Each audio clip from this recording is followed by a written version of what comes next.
I was learning how to play fast, I was emulating Steve Morse and Al Di Meola and Alan Holdsworth. And the thing that's funny there is that you have two totally different schools.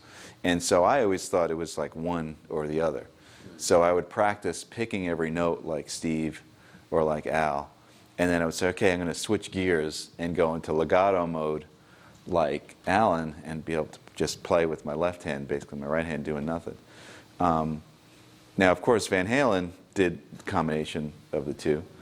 And Sean Lane was like the king of doing that. And when I was younger, I kind of always thought, well, oh, that's like cheating. I would see guys playing that way, and it sounded really smooth and fast. But it's not cheating. It's just another type of technique. And in fact, the cool thing about it is that you can actually end up playing a lot faster. And we're talking about playing fast here. So it's something that could possibly take your speed to the next level, the hyperspeed level. So I can give you an example of what I'm talking about with combining the techniques. We'll start really small and then build it from there. So a good way to demonstrate that is with this lick, this Yngwie pattern lick. So, if you were picking all the notes, it would sound like that. If you were not picking any of the notes, playing legato,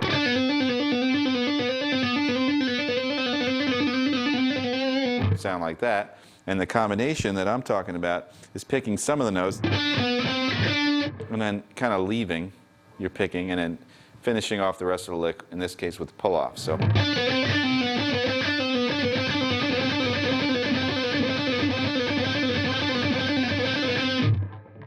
and it always sounds really cool to me if the note or if the picking stroke that you're leaving on isn't up, because for some reason you can get a lot of slap. Like as you pick the note up, you can kind of really slap the string.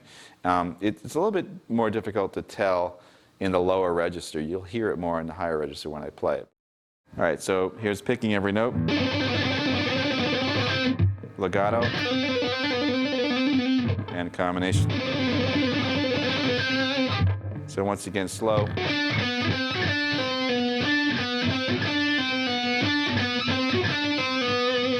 And you kind of get this this whipping sound with the pick, because if you have enough gain and you use on your neck position, which is how I like to do it, you're going to hear this kind of fluttering sound. Instead of hearing a consistent picking, you're going to hear it just kind of go in little spurts. All right, so taking that further into making more licks out of it, that's what I want to talk about, because we'll take this technique and apply it into a whole bunch of different things. So the first thing I'm going to show you is taking that idea, right, and changing some of the notes. So instead of playing the first note on the G string in this case, we're going to just play that first note on the D string and play the rest of the lick as it was. So the first one, second. All right, so once again, instead of picking all the notes,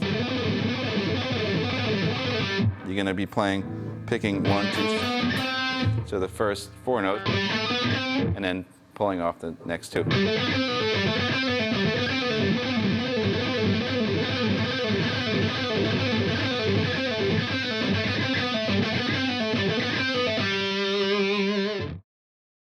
In the case of this lick uses the first, third, and fourth fingers, and a big part of being able to play this is you need to have dexterity between these two, which is difficult to do. I mean, you could practice doing a few different things. You could do hammer-on exercises. That's always, I wouldn't call it fun. It's a little grueling. It's kind of like doing ab exercises. But if you just trill between those two fingers, that's a good thing to do. And even just, practicing these type of licks where you do use that combination, as opposed to doing it, doing it where you're favoring something that's easier. Like it might be easier for you to do, but you want to be able to do both. So you know, try to concentrate on your weak points. So if you're going to work on this lick, it might be easier to do this, but practice it this way.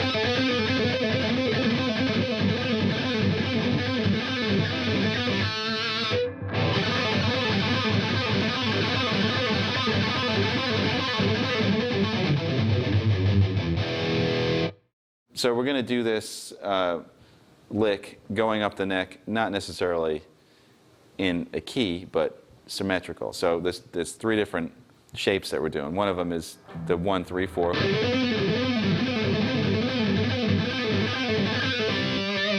And then the 1, 2, 4.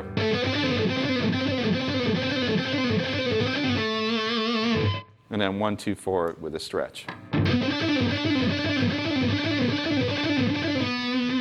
Which, by the way, as you get higher up the neck, if it's easier to go 1, 3, 4, you can do that. So you're just going to take that pattern and then start it over.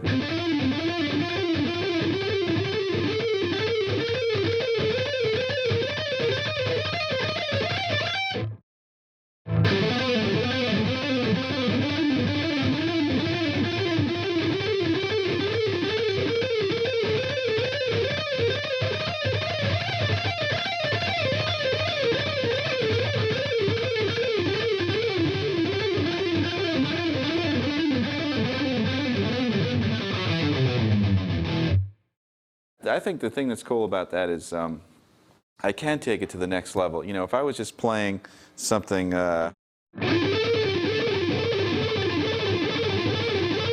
I wanted to get it faster than that, I mean, you probably could if you pick way back here and, you know, get into it. But an easier way to do it, like I said, is to do this hybrid thing. You can really, you know, take it up a notch without putting all that strain in your hand. All right, so taking it up to the next level, incorporating more notes on the second string. This would be in A, kind of like...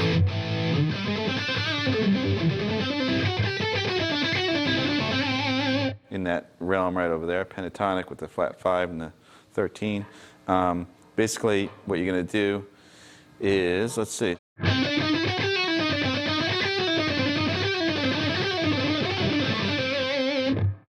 All right, slow. That's where you're leaving the picking.